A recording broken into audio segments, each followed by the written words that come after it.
A gente estuda, estuda, estuda. E no fim das contas, o que a gente quer de verdade é acertar as questões, né? No vídeo de hoje, eu vou te explicar tudo o que você precisa saber sobre a resolução de questões e como fazer isso do jeito certo. Olá, meu amigo, olá, minha amiga, tudo bem com você? Eu sou o professor Paulo Guimarães e aqui neste humilde canal eu ajudo pessoas comuns como você a conquistarem uma vaga no serviço público estudando 3 horas por dia. Sim, isso é possível e aqui eu te mostro como fazer. No vídeo de hoje eu vou abordar um tema que é crucial para quem está se preparando para qualquer concurso público: como resolver questões de maneira eficiente. No fim das contas, não basta somente estudar o conteúdo. Você tem que saber como aplicar esse conteúdo na hora da prova. E vamos combinar que nesse mundo dos concursos é bem diferente de quando você fez escola, quando você fez faculdade. Aqui a gente estuda com um objetivo muito específico de acertar as questões da prova. Então, por favor, preste atenção nessas dicas que eu vou te dar hoje, porque isso vai fazer uma diferença brutal na tua preparação, tá? Neste vídeo eu vou compartilhar estratégias comprovadas para melhorar o seu desempenho na resolução de questões, para aumentar as suas chances de ser aprovado no concurso dos seus sonhos. Então se prepare, pegue papel, pegue caneta para anotar todas as dicas que eu vou te dar agora e vamos começar. Resolver questões de concursos é uma etapa fundamental na preparação de qualquer concurseiro. Resolver questões durante o seu estudo vai permitir que você faça várias coisas. Você vai testar os seus conhecimentos, você vai ser capaz de identificar lacunas, aqueles espaços em branco ali no seu aprendizado. Você vai se familiarizar com o estilo das questões de prova, com a linguagem das provas, da banca examinadora do concurso que você vai fazer. Você vai aprender também a gerenciar o seu tempo resolvendo questões, para evitar aquelas surpresas ali no dia do concurso, de não dar tempo de preencher o cartão resposta, de ter outras dificuldades. Você vai desenvolver as suas habilidades de análise das questões, de análise crítica, de raciocínio lógico, tudo isso que você vai precisar desenvolver e fazer acontecer ali na hora do seu concurso. Você vai também aprender a reduzir o seu nervosismo e a sua ansiedade. E aí você vai estar mais confiante lá para o dia da prova. Todas essas vantagens a resolução de questões vai trazer para você. Agora que você entendeu a importância de resolver questões nos seus estudos para concurso, eu quero te levar a algumas estratégias para fazer isso da melhor maneira possível. Primeiro de tudo, eu quero que você resolva questões com bastante frequência. Você criando o hábito de resolver questões, você vai conseguir melhorar o seu desempenho. Uma coisa leva a outra. Então estabeleça uma meta de um número de questões periódico e se mantenha comprometido com essa meta, com esse padrão que você estabeleceu. Aí eu já te dou aqui 2 dicas. Primeiro, sempre que você concluir um PDF ou uma aula, caso você esteja estudando usando vídeo ou fazendo até um curso presencial, você tem que resolver as questões de fixação daquele assunto que você estudou. Ou, pelo menos, resolver algumas questões para você testar se você conseguiu compreender bem aquilo dali. E além disso, eu quero que você faça pelo menos uma vez por semana um grande simulado, que vai envolver questões de todos os assuntos, de todas as matérias que você já estudou. Uma outra coisa importante é que você tenha acesso a um banco de questões de boa qualidade. Então você tem que organizar as suas questões de acordo com o conteúdo, com a banca organizadora, com o ano em que aquelas questões foram aplicadas, o estilo de questões, se ela é certo ou errado, se ela é múltipla escolha, se tem 5 alternativas, se tem 4, isso aí vai depender da banca, do concurso que você vai fazer e assim por diante. Agora, tente sempre organizar as suas questões e aplicar aqueles filtros que as plataformas te dão da melhor maneira possível, no sentido de deixar a sua bateria de questões mais parecida com o jeito como vai ser o seu concurso na realidade. Então, tenta fazer sempre questões da banca examinadora do seu concurso. Ah, mas e se não tiver? Aí você escolhe outra, mas escolhe outra que aplique o mesmo estilo de questões. Então, se a tua banca é certo ou errado, procura uma outra que é certo ou errado também. Se a tua banca é múltipla escolha, procura uma outra que também seja múltipla escolha. Então, seguindo essa lógica, você vai ter uma facilidade maior na hora de selecionar questões para praticar e para você conseguir identificar os padrões que são comuns, na resolução dessas provas específicas que você está se preparando para fazer. Então, não deixe de fora as questões de provas anteriores do concurso específico que você vai fazer, e isso é um ponto interessante, tá? Muita gente deixa de falar sobre isso, muita gente deixa isso para lá. Mas no momento em que você decide fazer um determinado concurso, uma das primeiras coisas que você tem que fazer é ir atrás das provas daquele concurso. tem algumas análises que são muito úteis para isso e que você deve fazer. Por exemplo, analisar a distribuição das questões entre as matérias. Quantas questões de cada matéria foram cobradas, aí você vai ver qual a importância de cada matéria ali, e isso vai te ajudar também a distribuir a tua carga horária de estudos ao longo da sua jornada. Mas não deixe de resolver aquela prova. Eu digo resolver a prova de uma vez. Tá? Não é resolver matéria por matéria, separadamente, não. Você está estudando para a Receita Federal? Pô, pega o concurso anterior da Receita, pega a prova anterior da Receita e vai resolver naquela ordem, daquele jeito que ela aparece lá. Isso vai ser importante também para você se familiarizar com o estilo e com a complexidade das questões do concurso que você está se preparando. Então, além disso, também é comum que algumas questões sejam semelhantes entre diferentes edições do mesmo concurso. Então, não é uma coisa estranha, tá? Você ter uma questão no concurso agora que termina sendo muito parecida com uma questão da mesma matéria no concurso anterior, né? Eu digo o mesmo concurso, né? No edital anterior do mesmo concurso que você agora pretende fazer, tá? Vou te dar agora mais uma dica bacana. Aproveite as questões comentadas.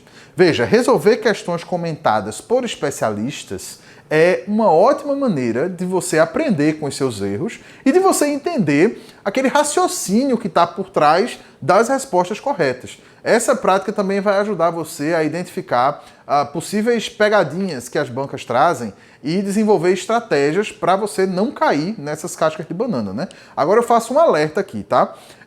No mercado aí tem plataformas de questões excelentes, tá? Tem algumas opções de plataformas muito boas, mas tome cuidado, porque elas apresentam muitos comentários de alunos, né? E esses comentários, muitos são bem úteis. Inclusive eu fico até impressionado com alguns alunos que se dedicam muito a fazer comentários super completos e elaborados ali, e pô, é massa. Agora seja crítico com comentários de alunos, tá bom? Nem sempre os alunos sabem o que estão fazendo, infelizmente, né? Então, por favor, seja crítico com esses comentários, tá? Não aceite tudo assim de olho fechado, não, beleza?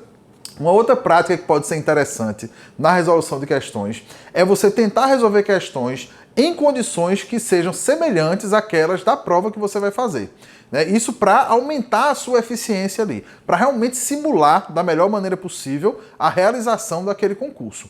Então você tem que, por exemplo, né, estabelecer um tempo limite para resolver as questões, evitar a consulta, né, ali no meio do processo, né? Então, quer fazer um simulado? Pô, resolve todas as questões de uma vez, depois você vai ver o que acertou, o que você errou, né? Minimizar as distrações, tá num lugar silencioso, bem iluminado, organizado, né, para você não ser distraído por outras coisas. Isso vai te ajudar a se adaptar a esse ambiente de prova, a aprender a gerenciar o seu tempo de uma maneira mais eficaz.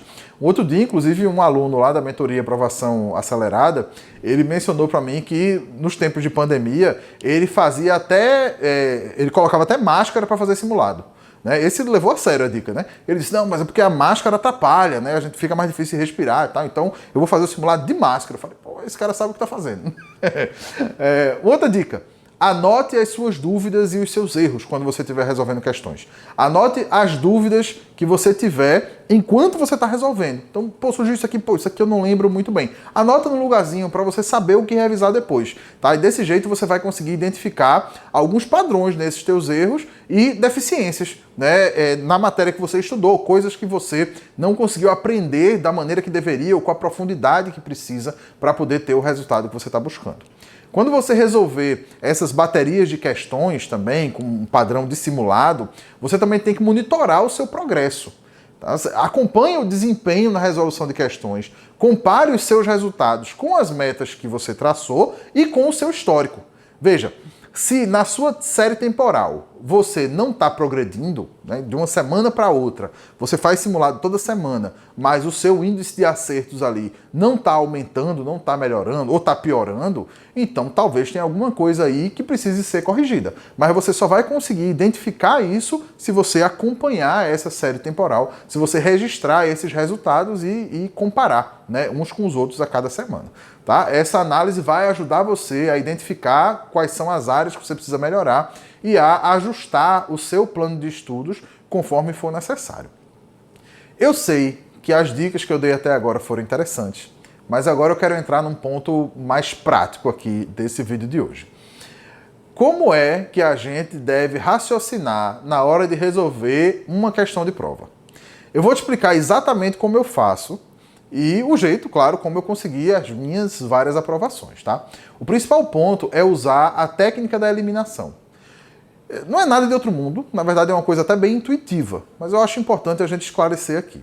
Isso vale principalmente para questões de múltipla escolha, tá? Minha ideia é que você faça marcas visuais nas principais informações ali daquela questão. O que eu sempre faço é marcar os erros, né? Marcar o que está errado naquela questão.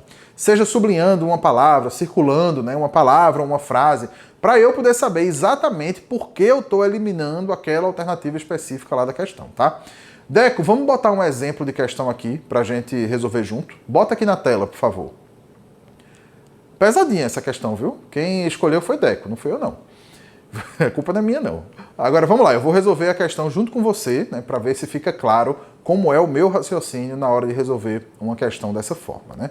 Essa questão foi aplicada em 2019, a banca foi a Fundação VUNESP, no concurso para advogado da Prefeitura de Arujá, em São Paulo. A respeito da previsão constitucional sobre direitos políticos, a Constituição Federal preleciona que, primeiro ponto aqui, eu leio o enunciado e eu sei que a banca está me pedindo para marcar a alternativa correta. Isso é um ponto essencial, porque às vezes a gente lê o enunciado muito rápido e não percebe quando a banca está pedindo para marcar a alternativa incorreta, que acontece com frequência, né? Não é tão frequente quanto a correta, mas também aparece bastante em vários concursos. Então esse é um primeiro ponto. Quando a banca pede para marcar a incorreta, eu sempre circulo, faço uma marca, chamo a atenção de alguma forma. Vamos lá, alternativa A. Para concorrer ao cargo de presidente e vice-presidente da República, exige-se a idade mínima de 30 anos. A alternativa A está errada, porque a idade mínima nesses casos é de 35 e não 30 anos. Está lá no artigo 14, parágrafo 3º, inciso 6º, a linha A da Constituição Federal. Tá? Eu marco essa informação, que está errada lá. Né? Ela diz que é 30, na verdade é 35. E aí eu vou lá e circulo o 30. Deco, bota aí na tela, viu? Circula o 30, né? Porque é aí que está o erro. Alternativa B. Para concorrerem a outros cargos, o presidente da República, os governadores de Estado e do Distrito Federal e os prefeitos devem renunciar aos respectivos mandatos até 6 meses antes do pleito. Aqui a gente tem a alternativa correta, né, que é a resposta à nossa questão. Nos termos do parágrafo 6º do artigo 14 da Constituição. Essa é a chamada desincompatibilização, né? Uma palavra gigante que significa uma coisa muito simples, que é o sujeito não pode concorrer a outro cargo, né, enquanto ele está ocupando, né, o cargo para o qual ele foi eleito, né, em outro pleito. Beleza, isso é muito simples, só lembra que tem uma exceção, que é o sujeito concorrer à reeleição. Tá? O sujeito concorrer à reeleição. E que essa regra vale para os candidatos que forem membros do Poder Executivo. Né? Quem é do Legislativo pode se licenciar, né, para se candidatar a outro cargo e depois ele retoma o cargo, se for o caso. Né? No caso, por exemplo, de alguém que vai para as eleições municipais, né, que são no meio termo ali, ou os senadores, por exemplo. O senador pode se candidatar a presidente da República, mas o senador tem mandato de 8 anos, então se ele se candidatou e perdeu a eleição, ele tem mais 4 anos de mandato, ele volta para o Senado e segue o mandato dele, beleza? Não preciso me aprofundar tanto, mas é o professor que está falando aqui dentro de mim. Vamos lá. Alternativa C. São inelegíveis no território de jurisdição do titular o cônjuge e os parentes consanguíneos ou afins até o 3º grau ou por adoção do presidente da República, governador do estado ou território, do Distrito Federal, de prefeito ou de quem os haja substituído dentro dos 5 meses anteriores ao pleito. Qual é o problema aqui? É que o limite de parentesco é o 2º grau e não o 3º. Está lá no artigo 14, parágrafo 7º da Constituição. E aí, qual é a informação que eu marco, então, que está errada aqui? É justamente essa palavrinha, né, 3º grau, que está aqui na alternativa C, que está destacando aqui para vocês. Aí a gente vai para a alternativa D. O militar alistável é elegível, de modo que, se contar com menos de 15 anos de serviço, deverá se afastar da atividade. Vamos lá. De acordo com o artigo 14, parágrafo 8º, inciso 1º da Constituição, o militar alistável é elegível, de modo que, se contar com menos de 10 anos de serviço, deverá se afastar da atividade. Então não são 15, são 10. Essa é a informação que eu vou marcar aqui na alternativa D. Por último, a alternativa E. O mandato eletivo poderá ser impugnado perante a Justiça Eleitoral no prazo de 5 dias, contados da diplomação, instruída a ação com provas de abuso do poder econômico, corrupção ou fraude. O erro aqui está no prazo. Né? O prazo não é de 5 dias, na realidade ele é de 15, de acordo com o artigo 14, parágrafo 10º da Constituição. E aí eu marco, mais uma vez, essa informação que está errada. Acho que agora ficou mais claro, né? Como é que eu faço essas anotações, né?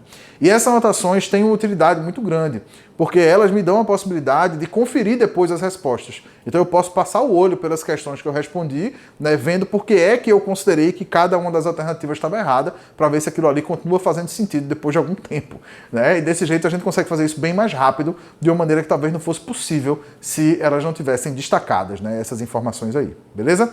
Então, vamos lá, né? Eu expliquei aqui, né, a maneira como eu faço questões, como eu resolvo questões. Eu expliquei aqui para você neste vídeo a importância de resolver questões e te dei várias dicas sobre como fazer isso de uma maneira eficiente ao longo dos seus estudos. E aí, você gostou dessas dicas que eu trouxe para você para resolver questões de concurso de maneira eficiente? Você colocando essas estratégias em prática vai conseguir aumentar muito as suas chances de sucesso no concurso dos seus sonhos, tá? Lembre que a prática leva à perfeição. E é por isso que a resolução de questões é uma etapa crucial, tão importante na preparação de qualquer concurseiro. Se você gostou desse vídeo, não esqueça de deixar o seu like aqui, de compartilhar com seus amigos e de se inscrever aqui no canal, caso você ainda não seja inscrito, para acompanhar os nossos próximos conteúdos. Eu estou sempre trazendo dicas e informações valiosas para ajudar você na sua jornada rumo ao serviço público. Meu nome é Paulo Guimarães e aqui neste humilde canal eu ajudo pessoas comuns como você a conquistarem uma vaga no serviço público estudando 3 horas por dia. Sim, isso é possível e aqui eu te ensino como fazer. Obrigado pelo carinho, obrigado pelo seu tempo, um grande abraço, bons estudos e até a próxima.